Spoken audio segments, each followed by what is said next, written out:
दोस्तों जरा सोचिए, अगर देश के सबसे बड़े धार्मिक स्थल को लेकर चढ़ावों में गड़बड़ी के संगीन संगीन आरोप लगे, अगर सत्ता पक्ष के अपने ही पुराने नेता सवाल अपनों पे ही उठाने लगे, अपनों को ही घेरने लगे, अगर विपक्ष इसे आस्था से विश्वासघात बताकर सीधा बीजेपी और आरएसएस पर चढ़ाई कर दे, और अगर इसी बीच अखिलेश यादव भी ऐसा बयान दे दें जिसने पूरे देश की राजनीति में भूचाल आ जाए, और इस बीच एक बड़ी खबर ऐसी जो कि आपको और हिलाकर रख देगी, और बीच में राहुल सेना का नहले पे दहला, इधर मोहन भागवत सीधे भागे, आखिर ऐसा क्या हुआ, सब कुछ आपको बड़े विस्तार से बताते हैं। स्वागत है आपका, नमस्कार। द राजनीति का खास सेगमेंट देख रहे हैं, मैं हूं यासूब रजा।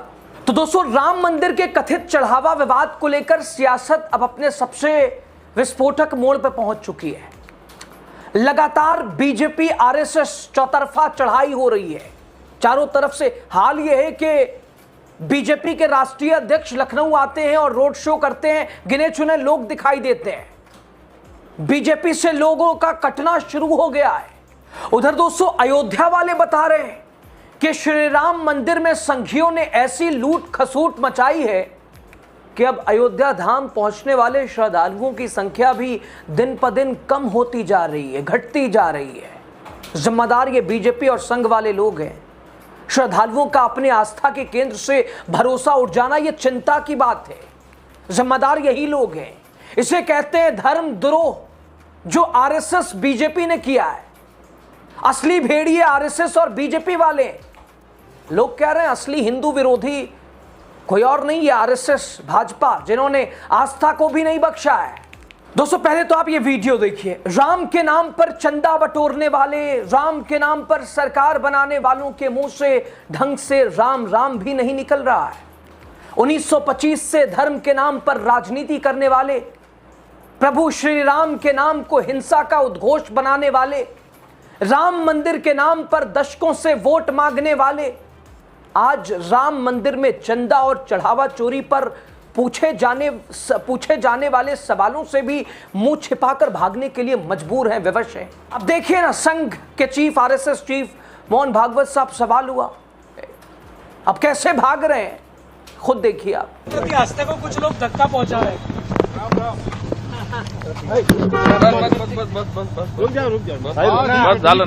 वही दोस्तों, बीते दिन राम मंदिर आंदोलन के दौरान सक्रिय रहे और बीजेपी के कद्दावर नेता पूर्व सांसद विनय कटियार ने भी अपना रुख बदला, खुलकर अपनी बात रखी निशाने पे बीजेपी आरएसएस। सीधे प्रधानमंत्री कहा कि उनकी बात पीएम मोदी से हो रही है। दावा चंपत राय जेल जाएंगे। यह भी कहा कि राम मंदिर चढ़ावा मामले में जबरदस्त गबन हुआ है, इससे कोई इनकार नहीं कर सकता। इसके बाद दोस्तों, सवाल उठा कि अब संघ और बीजेपी के अंदर भी इस मामलों को लेकर बेचैनी बढ़ गई है। इधर एक सूत्र भारतीय जनता पार्टी के राष्ट्रीय कार्यकारिणी के एक प्रमुख सदस्य ने कहा कि राम मंदिर ट्रस्ट में कुछ सदस्य दिल्ली के थे, कुछ सदस्य यूपी के। चंदा चोरी की हिस्सेदारी 50-50 पूरे ईमानदारी से दिल्ली में पहुंचाया जाता था और यूपी में रखा जाता था। मामला बिगड़ना तब शुरू हुआ जब योगी आदित्यनाथ के नेतृत्व में भाजपा यूपी में लोकसभा चुनाव बुरी तरह से हार गई। इधर राम मंदिर चंदा चोरी पर बीजेपी नेता बृजभूषण शरण सिंह का हमेशा की तरह अपने ही नेताओं को लेकर तेवर बदला बदला सा दिखाई दे रहा है। हालांकि बीजेपी कहेगी ये राजनीति कर रहे हैं, विपक्ष रोटियां से, तो ये कहां के हैं भाई, ये किस पार्टी के हैं? या ऐसे कई ऐसे नेता हैं जो बीजेपी से जिनका गहरा रिश्ता है, बड़े करीबी माने जाते हैं शीर्ष नेतृत्व के। देखिए बृजभूषण शरण सिंह क्या कह रहे हैं। आज तक मैं दर्शन करने नहीं गया क्योंकि पहले दिन से ही खेल चल रहा था। 4 साल पहले बोल चुका हूं, जब कोई नहीं बोला था। तो संजय सिंह बोलेंगे तो आप कहेंगे राजनीति हो रही है, अखिलेश यादव बोलेंगे तो राजनीति हो रही है, राजनीति कर। तो ये साहब कहां से बोल रहे हैं, अभी तक क्यों नहीं गए, इनसे कोई क्यों नहीं पूछता, क्यों नहीं गए? वजह भी जो बता रहे हैं, इसका कोई जवाब? इधर चढ़ावा चोरी पर 20 दिन के बाद आरएसएस की नींद खुली है। राम मंदिर के दान पात्रों को बीजेपी के अपने खास लोगों ने मिलकर लूटा है। इनकी लूट के धंधों का पर्दाफाश हुआ तो आरएसएस के नेता मन गढ़ंत देश विरोधी साजिशों का शोर मचा रहे हैं। पहले आस्था को वोट बटोरने का जरिया बनाया गया और अब उसी को लूट छिपाने की ढाल बनाया जा रहा है। कांग्रेस का चैलेंज देखिए ना, राम मंदिर में हुई चढ़ावा चोरी पर दुख व्यक्त करने से आरएसएस इस महापाप से खुद को अलग नहीं कर सकती है। आज जो आरएसएस इस महाचोरी से खुद को अलग दिखाने की कोशिश कर रही है, वो बताए ना, चंपत राय, अनिल मिश्रा, गोपाल राव आरएसएस से जुड़े नहीं? ये कहां के हैं भाई? आरएसएस के नहीं है क्या? आखिर क्यों इन लोगों पर अभी तक एफआईआर दर्ज नहीं हुई है? एक बयान से पढ़ देने से, अपना दुख व्यक्त कर देने से,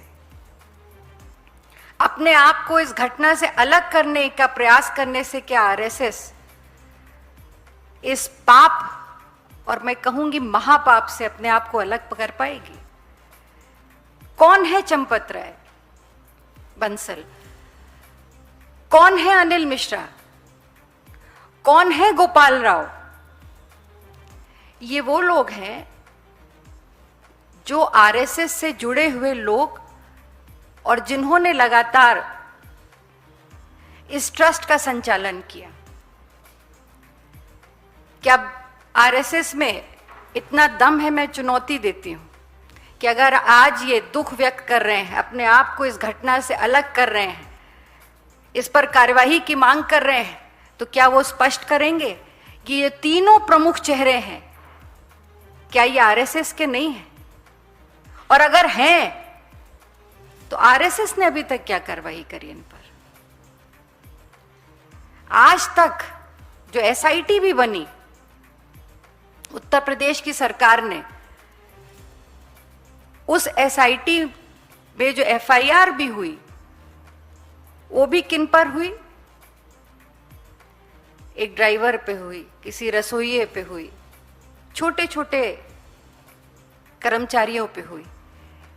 जो लोग इसका संचालन ट्रस्ट का कर रहे थे उन पर क्यों नहीं एफआईआर की? इधर दोस्तों बीजेपी आरएसएस पर जमकर अखिलेश भड़के, मानो नंगा कर दिया है। समाजवादी पार्टी अध्यक्ष अखिलेश यादव ने बिना नाम लिए सोशल मीडिया एक्स पर ऐसा पोस्ट किया, यूपी की राजनीति में चर्चा का विषय बना हुआ है। सपा चीफ अखिलेश यादव ने एक्स पर लिखा, आखिरकार सुरंग जीवियों को बाहर आना ही पड़ा क्योंकि अब अपराध का पानी सुरंग में गले तक भर गया है। फिर भी 140 करोड़ देशवासी और दुनिया भर के चंदा दान देने वाले सनातनी पूछ रहे हैं कि हर काम में आगे रहने वाले इस घोर गंभीर मसले पर खुद सामने क्यों नहीं आए? अपने से पीछे वालों को आगे क्यों कर दिया? क्यों इसमें भी ये सोचकर साजिश की गई कि ये महापाप के दोष और जनाक्रोश से खुद को बचा लो और दूसरों को फंसाकर उससे सफाई दिलवा दो? जो पर्यंत्र जीवी रहे हैं वो अब तो आपस में एक दूसरे की मुखबिरी कर रहे हैं। बंटवारे की लड़ाई सारे राज खोल देगी। जो शातिर सेंध लगाकर बोरी बांधकर बोरी बोरी भरकर सुरंग के रास्ते बहुत दूर निकल गया है, वो असली पापी याद रखे, जहां भूमिगत मार्ग खत्म होगा उस अगले छोर पर सत्य उनके पापों की सजा देने के लिए प्रतीक्षा कर रहा है। इन्हें ना अयोध्या क्षमा करेगा, ना देश, ना वो परम प्रभु जिनके खजाने को इन्होंने बेरहमी, बेदर्दी और बेशर्मी से लूटा है। कांग्रेस का एक ट्वीट देखिए, अयोध्या के राम मंदिर में बीजेपी आरएसएस के लोगों की देखरेख में चढ़ावा चोरी के महापाप को अंजाम दिया गया। ऐसे में आरएसएस के लोग सिर्फ टेलीप्रॉम्प्टर पर मैसेज पढ़कर अपनी जिम्मेदारी से भाग नहीं सकते हैं। बीजेपी आरएसएस ने जिस तरीके से देश के राम भक्तों को धोखा दिया है उससे पूरा देश आहत है। ये लोग राम के पुजारी नहीं बल्कि व्यापारी हैं। प्रभु राम के मंदिर में लूट हो रही है, लूट की गई, और जिसकी सुई ही नहीं, अब तो स्पष्ट प्रमाण है कि आरएसएस और आरएसएस से जुड़े हुए लोगों की देखरेख में लगातार कई दिनों से, कई महीनों से ये लूट की जा रही थी। उस पर केवल टेलीप्रॉम्प्टर पर बयान पढ़कर क्या आरएसएस अपनी जिम्मेदारी से किनारा कर सकती है? जिस तरह से भारतीय जनता पार्टी और उसकी सबसे प्रमुख आरएसएस, जिसकी विचारधारा भाजपा लेकर के चलती है, उन्होंने सनातन धर्म और राम भक्तों के साथ जिस तरह से धोखा किया, इससे पूरा देश आहत है। मैं याद भी दिलाना चाहती हूं और मैं फिर से दोहराऊंगी कि भारतीय जनता पार्टी की आस्था प्रभु राम में कम उनके नाम पर राजनीति करने में ज्यादा रही। और इधर दोस्तों एक ब्रेकिंग न्यूज ले लीजिए आप। राम मंदिर चढ़ावा चोरी प्रकरण के बीच एक और चौंकाने वाला दावा सामने आ गया। मामले को जिसने और गंभीर कर दिया है। आरोप के भारत सरकार के एक पूर्व गृह सचिव द्वारा पूरी श्रद्धा के साथ रामलला को भेंट की गई 1 किलो शुद्ध सोने की रामचरितमानस का भी कोई स्पष्ट हिसाब किताब नहीं है सामने।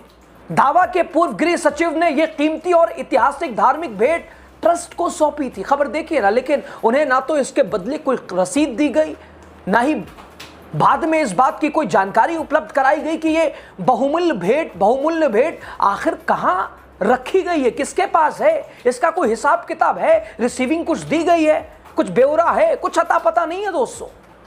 खैर दोस्तों, राम के नाम पर चंदा बटोरने वाले, राम के नाम पर सरकार बनाने वालों के मुंह से ढंग से अब राम राम भी नहीं निकल पा रहा है।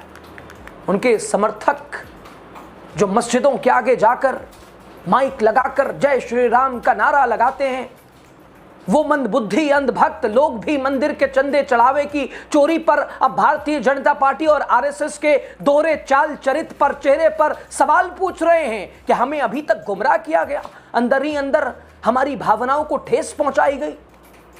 यानी अब दूसरे तो दूसरे, अब अपने भी खुलकर सामने। लेकिन सवाल यह भी कि जो दोषी हैं उनके घर बुलडोजर जाएगा, गिरफ्तारियां होंगी, एफआईआर तक दर्ज होगी या आनाकानी लीपा पोती यही चलती रहेगी। लेकिन इतना तो दोस्तों मान के चलना पड़ेगा, अब गुजरात लॉबी उसकी राजनीति का आधार बोरिया बिस्तर बंधने वाला है। परत दर परत हिसाब किताब शुरू हो रहा है। अब राम को नहीं छोड़ा तो भाई हम आप क्या है। राय जो भी हो दीजिएगा ज़रूर। लास्ट तक बने रहे, बहुत शुक्रिया आपका। खबर यूट्यूब पे देख रहे हैं, चैनल को सब्सक्राइब कीजिएगा। फेसबुक पे देख रहे हैं, पेज को फॉलो कीजिए। फिर से आपका शुक्रिया।